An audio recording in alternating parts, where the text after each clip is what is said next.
16 कन्या हुई, सबसे छोटी का नाम सती, जिनका महादेव के साथ में विवाह सुसंपन्न हुआ। बंधुओं, माता सती के रूप में एक भाव कहा जाता है कि उन्होंने भगवान की परीक्षा ली, इसलिए महादेव ने उनका त्याग कर दिया। लेकिन इसके पीछे एक बहुत अंदरूनी छुपी हुई कथा है। अभी मानस जी की कथा कर रहे थे सोमनाथ में, तब उस कथा का उद्घाटन हुआ। महादेव और नारायण ये एक दूसरे के उपास्य भी हैं और उपासक भी हैं। ये बहुत सुंदर संयोग इस बार हुआ है कि श्रावण और अधिक पुरुषोत्तम मास एक साथ है, हरि और हर। इस समय हमारी आपकी तो क्या उपासना चल रही होगी, लेकिन यहां पर यदि वैकुंठ में दर्शन करेंगे तो ऐसा होगा कि महादेव नारायण के चरणों में लेटे होंगे और प्रणाम करके जैसे खड़े होते होंगे तो नारायण महादेव के चरणों में प्रणाम करते होंगे, दोनों एक दूसरे को प्रणाम कर रहे होंगे। यहां महादेव पंचामृत अभिषेक करते होंगे नारायण का, और फिर नारायण पंचामृत अभिषेक करते होंगे महादेव का। एक दूसरे की उपासना चल रही होगी। और हम भी ऐसे ही करें, हम भी देखो रोज करते हैं। हम अपने लाल जी की सेवा भी कर रहे हैं, उनकी उपासना भी हो रही है, और फिर अपने शालिग्राम भगवान के अभिषेक के जल से फिर हमारे गिरधर लाल जी, छोटे से लाल जी हमारे, ऐसे छोटे से उनके वो हैं शंकर जी, और उनका नाम पता है, हमारे ठाकुर जी का नाम गिरधर लाल और उनके शंकर जी का नाम गिरधर लाल लालेश्वर। गिरधर लाल के भी लाला छोटे से स्फटिक के शंकर जी हैं, रोज उनका अभिषेक होता है। लेकिन अभिषेक किससे होता है? हमारे ठाकुर जी का जिससे स्नान होता है उस जल से शंकर जी का स्नान होता है। गंगा सबसे प्रिय है महादेव को, गंगा को अपने सिर पर धारण करते हैं। क्यों? क्योंकि गंगा नारायण के चरणों से निकली, इसलिए महादेव उससे स्नान करते हैं, उसको अपने सिर पर धारण करते हैं। तो महादेव और नारायण इन दोनों की भक्ति ऐसी एक दूसरे के प्रति, या महादेव भक्ति करते हैं तो फिर नारायण भी सोचते हैं इन्होंने इतनी की तो इससे दुगनी मैं इनकी करूंगा। तो क्या हुआ, एक बार भगवान कमल, सहस्त्र कमल चढ़ा रहे थे महादेव को, 1000 स्वर्ण के कमल, स्वर्ण कमल। अच्छा एक बात बताऊं आपको, महादेव के मंदिर में जब भी जाओ, चाहे विल्लुपत्र चढ़ाओ, पुष्प चढ़ाओ, कोई टोना टोटका नहीं बता रहा हूं मैं एक सामान्य भक्ति भाव बता रहा हूं। महादेव के मंदिर में जाओ, महादेव के ऊपर जल चढ़ाओ, चाहे अभिषेक करो, चाहे विल्लुपत्र चढ़ाओ, चाहे पुष्प चढ़ाओ, चाहे माला पहनाओ, अधिकतर लोगों का स्वभाव होता है कि मंदिर में जाते हैं ओम नमः शिवाय, ओम नमः शिवाय, ओम नमः शिवाय, ओम नमः शिवाय, ओम नमः शिवाय, ओम नमः शिवाय बोलते हैं। मेरा ऐसा मानना है, महादेव को महादेव का ही नाम सुनाओगे उससे उनको शायद इतनी प्रसन्नता, ऊब गए होंगे, अब तो सुन सुन के पक गए होंगे, पूरे दिन मेरा ही नाम गाते रहते हैं। महादेव के सन्मुख जाके उनको जो प्रिय है वो नाम गाओ। मैं रोज अभिषेक करता हूं, लेकिन अभिषेक करते समय मेरे मुख पर होता है श्री राम जय जय राम। और हमने एक श्रृंगी बनवाई है बनारस से, वो जो श्रृंगी जिससे अभिषेक होता है उस पर भी राम राम राम राम राम राम, पूरी श्रृंगी पर राम लिखा है। लोग ओम नमः शिवाय लिखवाते हैं, हमने कहा नहीं, गंगा जल पंचामृत इस राम नाम के शब्द से स्पर्श करके तब महादेव को जाए तो महादेव भी प्रसन्न होंगे, मेरे राम आ रहे हैं। नारायण नारायण नारायण, श्री राम जय जय राम, ऐसे नामों का उच्चारण करते हुए महादेव पर जल चढ़ाओ, पुष्प चढ़ाओ, विल्लपत्र चढ़ाओ, महादेव और प्रसन्न हो जाएंगे, अति प्रसन्न हो जाएंगे। ओम नमः शिवाय सुनने से ठीक है थोड़े खुश होते होंगे, लेकिन राम नाम और नारायण नाम सुनकर के महादेव नृत्य करने लग जाते होंगे, वाह मेरा कोई, मेरे प्रेमी का प्रेमी आया है, वो प्रसन्न हो जाते होंगे।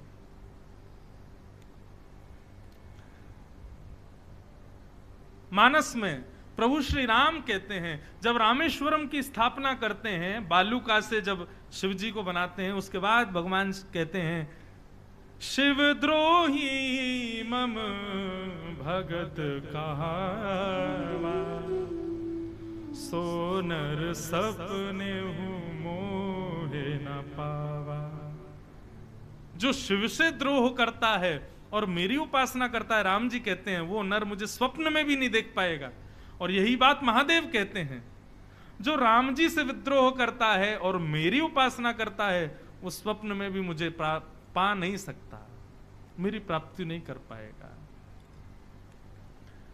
इसलिए राम जी से द्रोह किया रावण ने।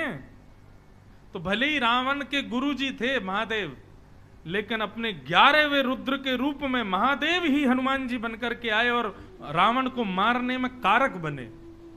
क्यों? क्योंकि शिव के उपास्य राम जी से विद्रोह किया रावण ने। इसलिए हनुमान जी महादेव के ही रूप में महादेव का ही रूप है हनुमान जी। अपने शिष्य को मारने आए, बोले भले ही मेरा भगत हो लेकिन मेरे ही इष्ट से ईर्ष्या करता है। तो कथा बंधुओं ऐसे है कि सती का जो प्रसंग है ना, उसके पीछे एक बड़ी अंदरूनी कथा है। कथा ऐसी है कि एक दिन भगवान सहस्त्र स्वर्ण कमल चढ़ा रहे थे महादेव को, और सहस्त्र कमल चढ़ा रहे थे, 999 चढ़ाए। जैसे ही 1000वां कमल उठाने लगे तो महादेव ने एक कमल गायब कर दिया। अब एक कमल नहीं मिला तो नारायण भगवान खोजने लगे, बोले कहां चला गया कमल, मेरी उपासना अधूरी रह जाएगी, आसन से उठ नहीं सकते, आसन सिद्ध है। महादेव बोले अब मजा आएगा, अब पता चले इनका संकल्प पूरा नहीं हो पाएगा, क्योंकि संकल्प कर चुके हैं कि 1000 कमल चढ़ाना है। भगवान ने बहुत देर खोजा, नहीं मिला तो महादेव मुस्कुराने लगे, बोले अब कहो नाथ, संकल्प पूर्ण कैसे होगा आपका? तो नारायण भगवान बोले उपाय है। बोले क्या? विश्व के सब लोग मेरे सर्वांगीण अंगों को कमल का उपमा देते हैं। हस्त कमल, चरण कमल, नेत्र कमल, नासिका कमल, मुख कमल, सब मेरा कमल ही कमल है। तो महादेव को जाकर के हृदय से लगा लिया, बोले मैं खुद ही कमल आपको अर्पित करता हूं, खुद को अर्पित कर रहा हूं। और जैसे ही महादेव को अपने हृदय से लगाया, महादेव भीग गए, नेत्र सजल हो गए। और महादेव ने आज घोषणा कर दी कि शिव का सबसे बड़ा भक्त यदि कोई है तो वो श्रीमन नारायण है, ये चतुर्भुज नारायण है। सबसे बड़े बड़े मेरे भक्त यही हैं। अब ये बात जैसे ही महादेव ने कही तो नारायण भगवान बोलने लगे, बोले अरे आपने हमको बड़ा बता दिया। अब देखो भक्ति में भी बड़ा बताना, ये भी भगवान को कष्ट दे रहा था कि आपने हमको बड़ा क्यों बता, हम भी आपको बड़ा बताएंगे, आप भी हमारे सबसे बड़े भक्त हो। महादेव बोले सिद्ध करके दिखाओ। बोले समय आने तो सिद्ध करेंगे। और सिद्ध कैसे हुआ?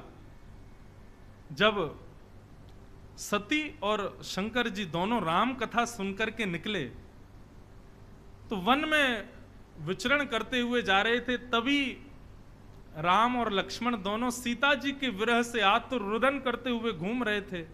और दूर से ही जैसे ही महादेव ने देखा, राम जी को तुरंत दंडवत प्रणाम किया। सती को बोला प्रणाम करो। बोले क्यों, ये कौन है? ये बोले वही है जिनकी कथा हम सुन के आ रहे हैं, सीता जी का हरण कर लिया है रावण ने, उनको खोज रहे हैं, जल्दी प्रणाम करो, ये वही जा रहे हैं। तो सती कथा तो सुनकर के आई थी, लेकिन दर्शन करने में उसको विश्वास नहीं हो रहा है कि ये भगवान है। अब ये कथा तो हम सबको पता है, लेकिन इसके पीछे अंदरूनी भाव है, कुछ अंत में पता चलेगा। सती को लगा कि ये भगवान नहीं हो सकते। अरे भगवान तो निर्विकार निरीह हैं, निर्विकल्प हैं, उनको मोह नहीं हो सकता, ये पत्नी के मोह में रो रहे हैं, ये भगवान कैसे हो सकते हैं? तो उनकी परीक्षा लेने के लिए सती सीता जी का रूप धारण करके गई और कुछ नहीं किया, बस राम जी के आगे आगे चलने लगे। लक्ष्मण जी और राम जी दोनों ने जब सती को देखा, सीता जी का रूप धारण करके गई थी, लेकिन जैसे ही सती ने पीछे मुड़ के देखा तो राम जी हाथ जोड़ के खड़े थे और प्रणाम करते हुए बोले मां अकेली आई हो, महादेव नहीं आए साथ में। अब तो सती घबराई, बोले कि मैं तो सीता का रूप धारण कर, इन्होंने पहचान लिया मुझको। तुरंत भागी वहां से, दौड़ करके महादेव के पास गई। महादेव बोली क्या हुआ? बोले नहीं, मैं तो दूर से दर्शन में आनंद नहीं आया, पास से देखने गई थी भगवान को कैसे दिख रहे हैं। परंतु महादेव तो जानते हैं क्या हुआ है। महादेव जब लौट करके आए तो बंधुओं, सती इतनी प्रिय है भगवान महादेव को कि भगवान शिव अपने गलों में मुंडों की माला भी जो धारण करते हैं ना, एक बार पार्वती ने क्रोध करके पूछ लिया मुंड माला किसकी पहनते हो? तो भगवान महादेव ने स्पष्ट कर दिया, बोले हम तो अमर हैं, परंतु हर बार कुछ समय के बाद आपको जाना पड़ता है, तो आप जब चली जाती हैं तब आपके मुंडों को ही हम अपनी माला में पहन लेते हैं और सदैव अपने हृदय से लगा करके, इतनी प्रिय है सती। वही सती पार्वती बन के आई, वही हर कल्प में नए नए रूप धारण करके सती ही आती हैं भगवान के पास। इतनी प्रिय है सती, कभी अपने से अलग नहीं करते सती को। लेकिन आज भगवान की सेवा में परीक्षा ली सती ने, तो महादेव जो आसन सदैव अपने बगल में लगाते थे, वो आसन बगल से हटा करके आज सामने लगाया, त्याग कर दिया सती का। और जैसे ही आसन सन्मुख लगाया, सती समझ गई कि मेरा त्याग हो गया है। हम लोग कथा यहीं तक जानते हैं कि भगवान शिव ने सती का त्याग कर दिया, और उसके बाद में फिर आगे कथा आती है कि वो वहां जाकर के सती ने अपने आप को सती कर दिया कि अब इस देह को वो स्वीकार नहीं करेंगे। लेकिन वास्तविकता इसमें क्या थी? वास्तविकता इसमें यही थी कि सती एक बार नारायण के पास गई और नारायण से जाकर के कहीं, बोले हमारे महादेव बड़े व्याकुल रहते हैं। नारायण बोले क्यों? बोले वो सहस्त्र कमल वाली कथा में आपने खुद को अर्पित किया, तो भगवान हमारे महादेव ने आपको अपना सर्वश्रेष्ठ भक्त बता दिया। तब आपने कहा था कि हम भी आपको सर्वश्रेष्ठ भक्त बताएंगे। तो वो सदैव इसी चिंतन में रहते हैं कि मैं तो इतना बड़ा त्याग कर ही नहीं सकता। नारायण ने तो अपने संपूर्ण देह का मुझ पर त्याग कर दिया, संपूर्ण शरीर ही मुझको अर्पित कर दिया, मैं क्या त्यागूं उनके लिए? उनको सदैव यही चिंता रहती है। तब नारायण भगवान ने बताया, बोले देखो महादेव को सबसे प्रिय हो आप, मेरे लिए यदि वो आपका त्याग कर देंगे तो वो मुझसे भी श्रेष्ठ भक्त हो जाएंगे। तो सती जी आप एक काम करना, जब हम राम बन करके आए तब आप हमारी परीक्षा लेने के लिए आना। जब आप हमारी परीक्षा लेने के लिए सीता स्वरूप धारण करोगी, तब महादेव के मन में भाव आएगा, अरे ये तो मेरी पत्नी अब मेरी माँ के रूप में जा चुकी है, अब माँ को मैं पत्नी रूप में नहीं देख सकता। उस दिन महादेव आपको हमारी सेवा के लिए त्यागेंगे। उस दिन हम घोषणा कर देंगे कि हमारे भी सबसे बड़े भक्त महादेव हैं, उनसे बड़ा भक्त कोई नहीं है।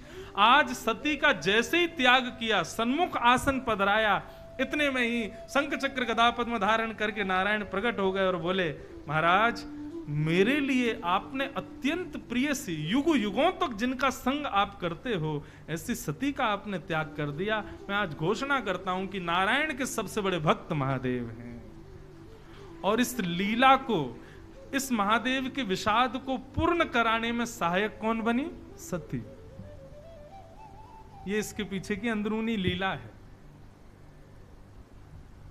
ऐसी सती का चरित्र यहां पर बताया गया। और फिर वही सती अपने प्राणों का त्याग कर देती हैं और पुनर्जन्म लेकर के हिमालय की पुत्री बनकर के प्रकट होती हैं। हिमालय की पुत्री पार्वती के रूप में आती हैं और तब यहां पर महादेव को स्वीकार करती हैं। बोलो उमापति महादेव की जय। नमामि शमीशान निर्वाण रूपं विभुं व्यापकं ब्रह्म वेद स्वरूपं नमामि शमीशान। श्रावण मास है, गंगा जी का तट है और ये ऋषिकेश की भूमि है। महादेव को याद करो।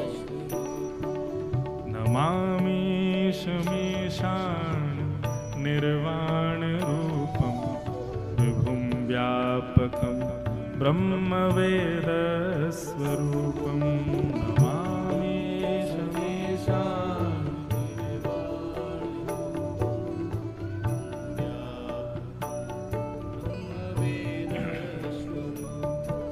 निजं निर्गुणं निर्विकल्पं निरीह चिदाकाशमाकाशवासं भजेऽहम्। निर्गुणं निर्विकल्पं निरीहं चिदाकाशमाकाशवासं भजेऽहम्। निराकारमोङ्कारमूलं तुरीयं गिराज्ञानगोतीतमीशं गिरीशं करालं महाकालकालं कृपालं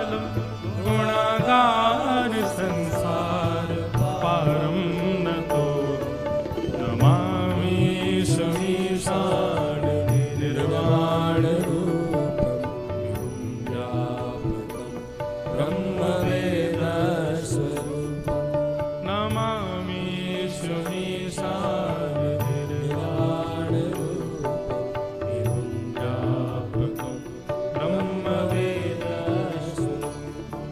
तुषाराद्रिशङ्काशगौरं गम्भीरं मनोभूतकोटिप्रभाश्रीशरीरं स्फुरन्मौलिकल्लोलिनी चारुगङ्गा लसत्फालबालेन्दु कण्ठे भुजङ्गा नमामि समीशान निर्वाणरूपं ब्रह्मवेदस्वरूपं हे नमामि समीशान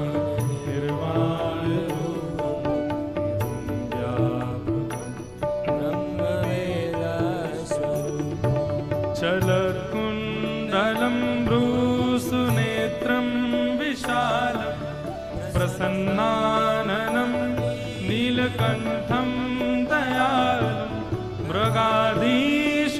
मृगाधीशचर्माम्बरं मुण्डमालं प्रियं शङ्करं सर्वनाथं भजामि नमामि समीशान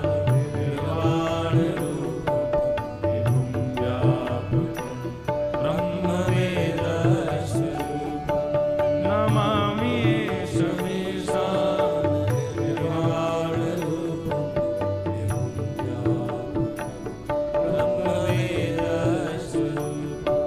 प्रचण्डं प्रकष्टं प्रगल्भं परेशम् अखण्डं अजं भानुकोटिप्रकाशं त्र्यः शूलनिर्मूलनं शूलपाणि भजेऽहं भवामि पतिं भावगं नमामि समीशान निर्वाणरूपं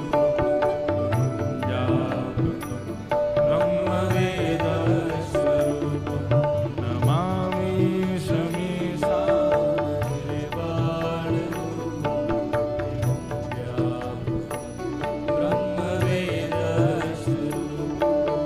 कलातीत कल्याण कल्पान्तकारी सदा सज्जनानंद दाता पुरारी चिदानंद संदोहमो आपहारी प्रसीद प्रसीद प्रभो मन्मथा नमामि समीशान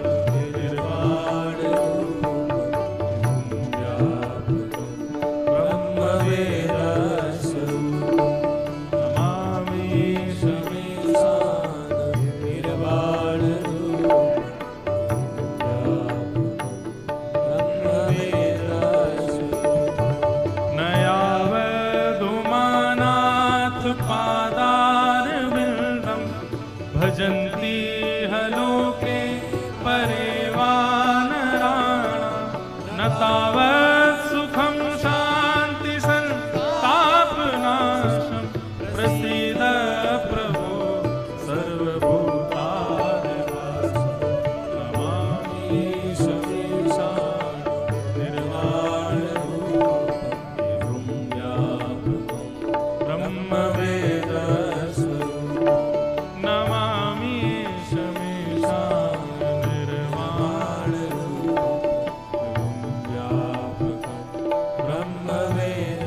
ब्रह्मवेदस्वरूपं न जानामि योगं जपं नैव पूजा न तोऽहं सदा सर्वदा शम्भुतुभ्यं जराजन्म दुःखोद्यताप्यमानं प्रभो पाहि यावन् नमामि नमामि समीशान निर्वाणरूपं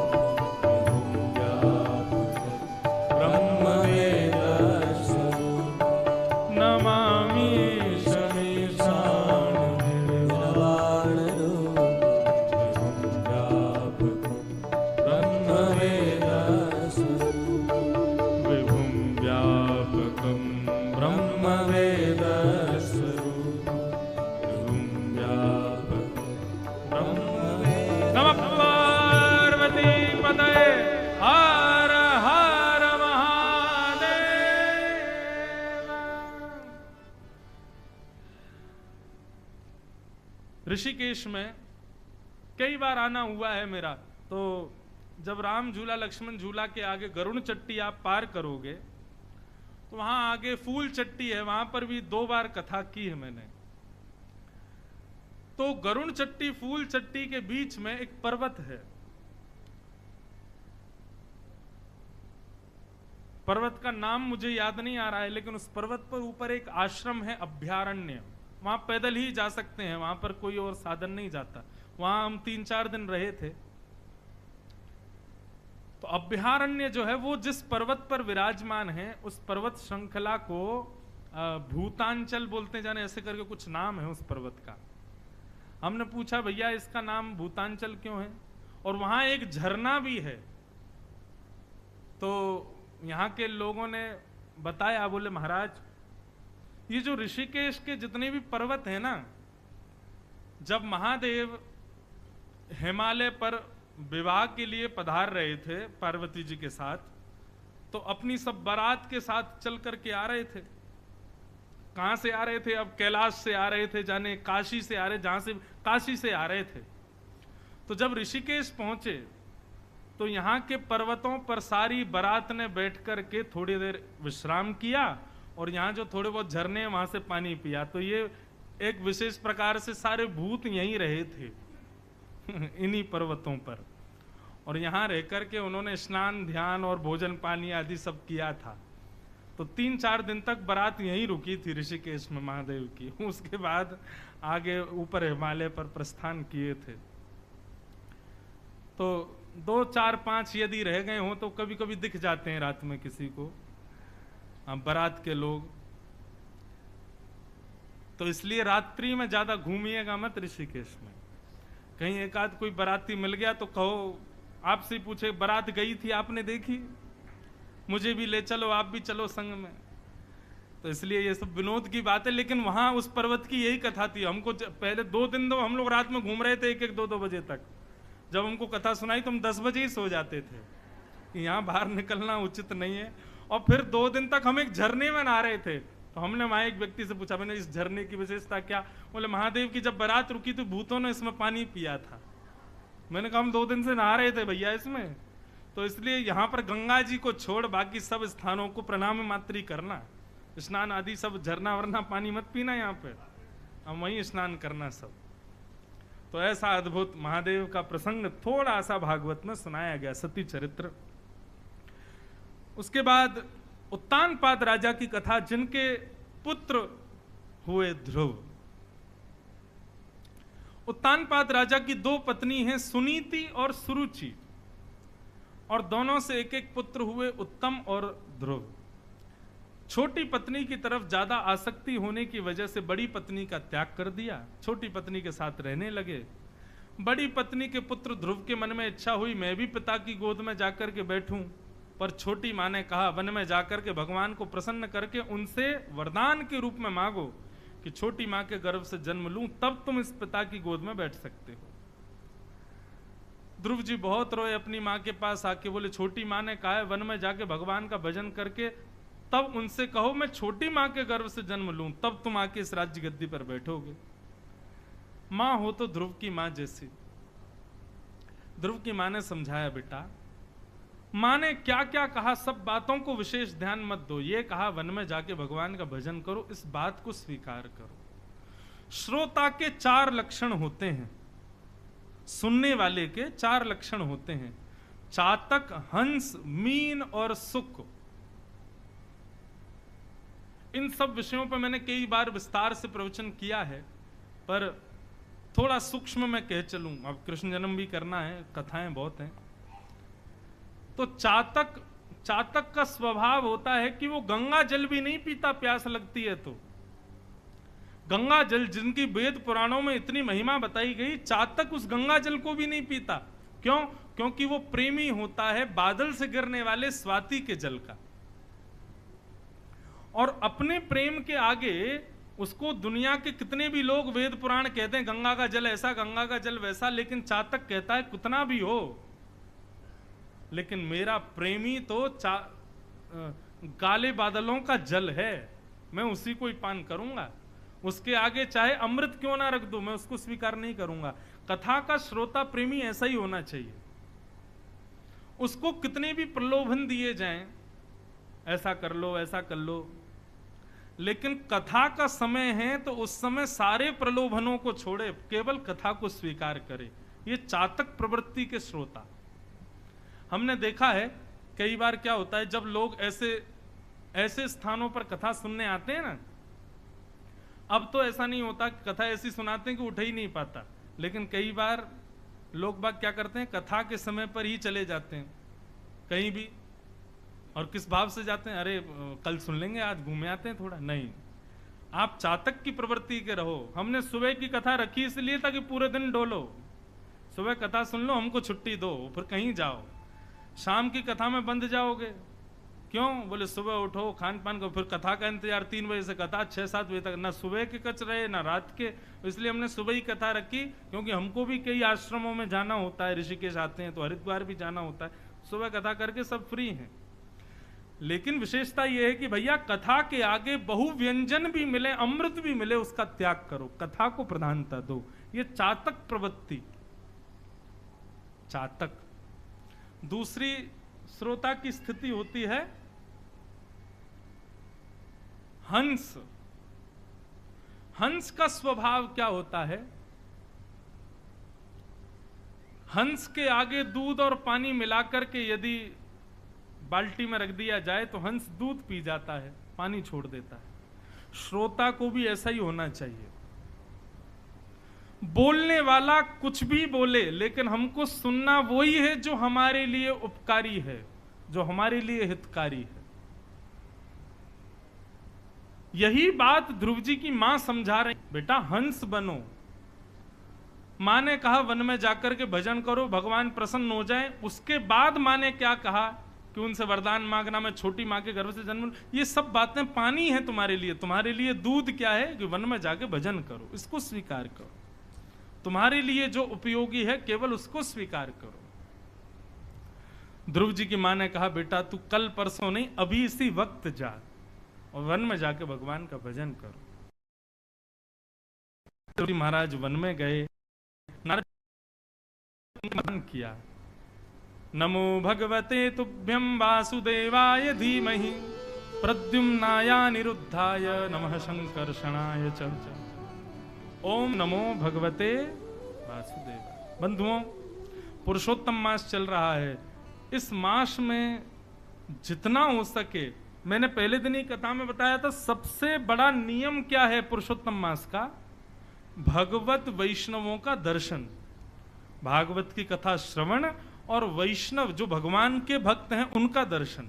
भगवान के दर्शन की ज्यादा प्रधानता नहीं है, भगवान के भक्तों के दर्शन की प्रधानता है पुरुषोत्तम मास में।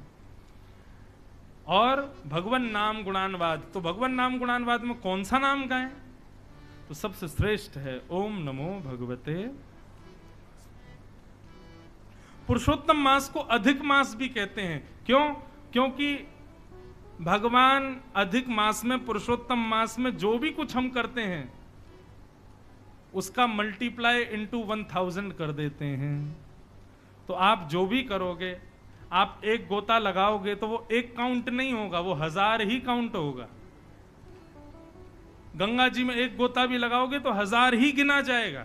तो सोचो 10-15 दो गोते लगा लिए तो कितने माने जाएंगे? यहां पर एक बार कथा सुन रहे हो आप लोग, लेकिन मल्टीप्लाई इंटू 1000 ही गिना जाएगा। मतलब आप जब प्रस्थान करेंगे ना ऊपर, तो चित्रकेतु आपका बायोडाटा बताएगा क्या क्या किया, तो उसमें यही गिनेगा, बोले आपने 1000 कथाएं सुनी हैं।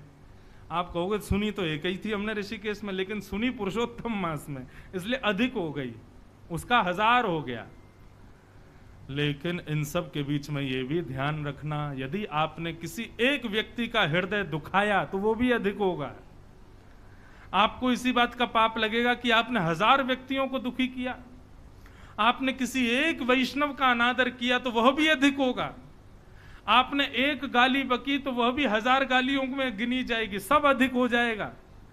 इसलिए 1 महीना तक खूब विचार करना कि हम कुछ भी अनुचित कार्य ना करें। और हमारी कहे इस बात को मानिएगा, ओम नमो भगवते वासुदेवाय, ये 12 अक्षर मंत्र है। गंगा जी के तट पर बैठ कर के 11, 21, 51, 108, 1008 जितना आपसे हो सके इस मंत्र का उच्चारण करना। और देखिए गिनती कितनी ये विशेष बात नहीं है, पर एक बार भी ले रहे हैं उस समय चित्त में क्या आ रहा है ये विशेष बात है। लोग 1000 नाम तो ले लेते हैं, लेकिन हजारों नाम लेते समय स्थिति क्या होती है, चित्त क्या चल रहा है, सूरत में क्या हो रहा होगा, चेन्नई में क्या चल रहा होगा, दिल्ली में क्या हो रहा होगा। ओम नमो भगवते वासुदेवाय, ओम नमो भगवते वासुदेवाय। बच्चे बेचारे स्कूल जा रहे हैं कि नहीं जा रहे, ओम नमो भगवते वासुदेवाय, ऐसा नहीं। जब ओम नमो भगवते वासुदेवाय कहो तब आपके चित्त में शंख चक्र गदा पद्मधारी नारायण, त्रिभंग ललित श्री राधा रमण, बांके बिहारी, ये सब आपके चित्त में और आप उनके चरणों में ऐसा दर्शन करो। तब आपके द्वारा लिया गया एक नाम ही भी कल्याणकारी होगा। लेकिन 1008 नाम भी गाए गए, लेकिन चित्त कहीं और घूम रहा है तो उसकी कोई प्रधानता नहीं है। नारद जी ने ये मंत्र प्रदान करके ध्रुव जी को भेजा। ध्रुव जी महाराज वन में गए, वन में जाकर के 5 महीने तक उपासना की। तब जाकर के भगवान हरि प्रकट हुए और प्रकट होकर के ध्रुव जी से कहा वरदान मांगो। ध्रुव तुम हमको बुला रहे हो, अब हमारी स्तुति गाओ, क्या कहना चाहते हो, क्या बात है बताओ। तब ध्रुव जी ने भगवान की स्तुति गाई और स्तुति गाते हुए भगवान से एक ही प्रार्थना। मैंने अनेक बार विस्तार से ध्रुव चरित्र कहा, इसलिए थोड़ा सूक्ष्म में कह करके चल रहा हूं। ध्रुव जी कहते हैं भक्ति मुहु प्रवहताम त्वयि में प्रसंगो भूयाद अनंत महताम अमलाशयानाम येनांजसौल्वणुमुरुव्यसनं भवाब्धिं निश्ये भवद्गुण कथामृतपान मत्त। ध्रुव जी कह रहे हैं नाथ मुझे एक व्यसन लगा दीजिए। भगवान बोले कैसा व्यसन? कुछ खाने पीने का व्यसन नहीं चाहिए भगवान, सुनने का व्यसन चाहिए। और क्या सुनने का व्यसन चाहिए? बोले आपकी कथा सुनने का मैं व्यसनी हो जाऊं, ऐसी कृपा मुझ पर कर दीजिए। बंधुओं एक बात बताएं, भगवत भक्ति को जब तक आप अपने लिए व्यसन नहीं बनाओगे तब तक वो भक्ति लाभकारी नहीं होगी। बहुत ध्यान से सुनिएगा इस बात को।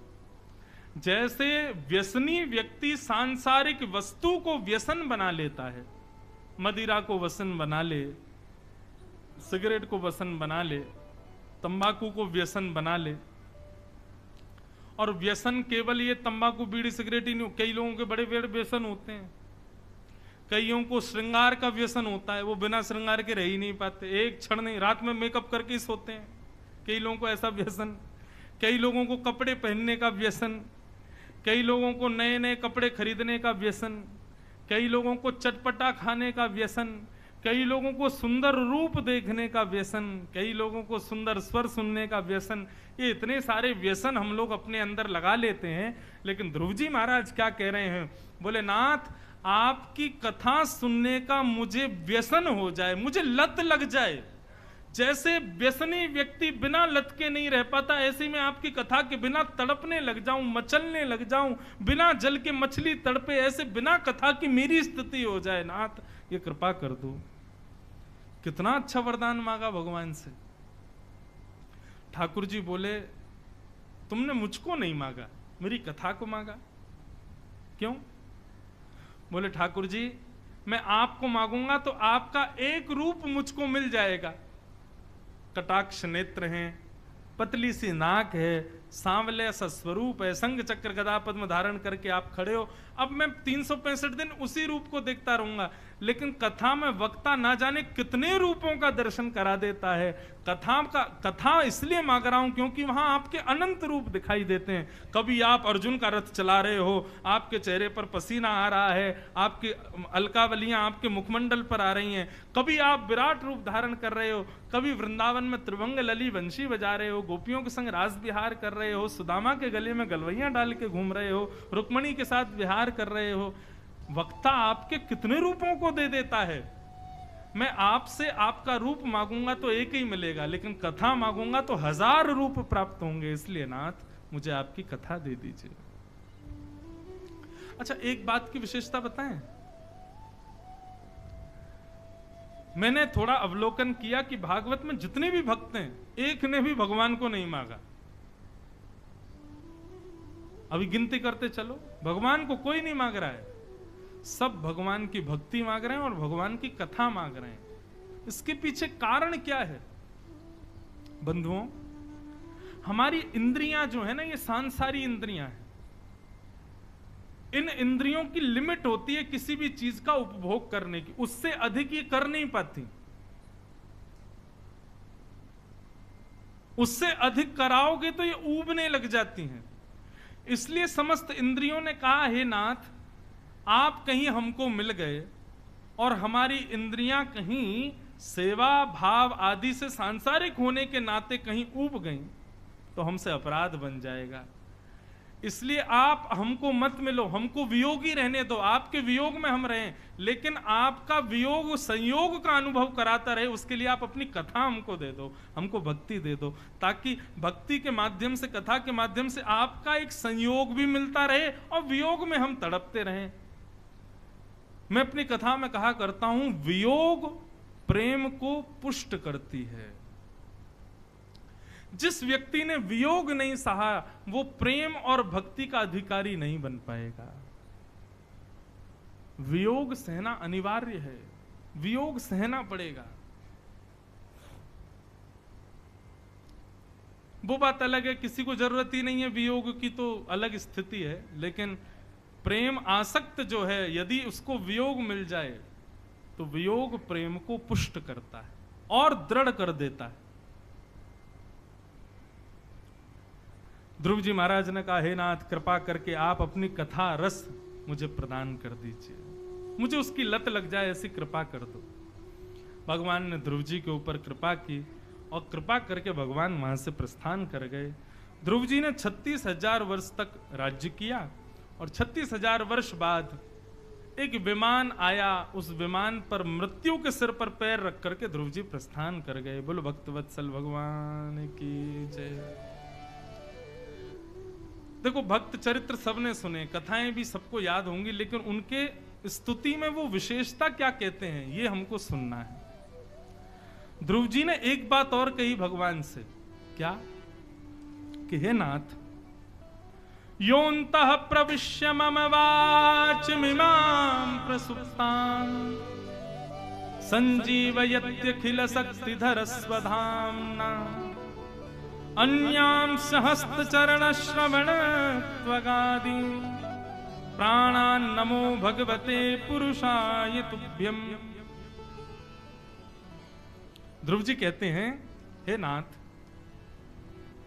हमारी आंखों को देखने की शक्ति आपने प्रदान की, कानों को सुनने की शक्ति आपने प्रदान की, जीव को रस लेने की शक्ति आपने प्रदान की, हाथों को कर्म करने की, पैरों को चलने की, समस्त इंद्रियों को शक्ति आपने प्रदान की। लेकिन ये मानव कितना अभागा है,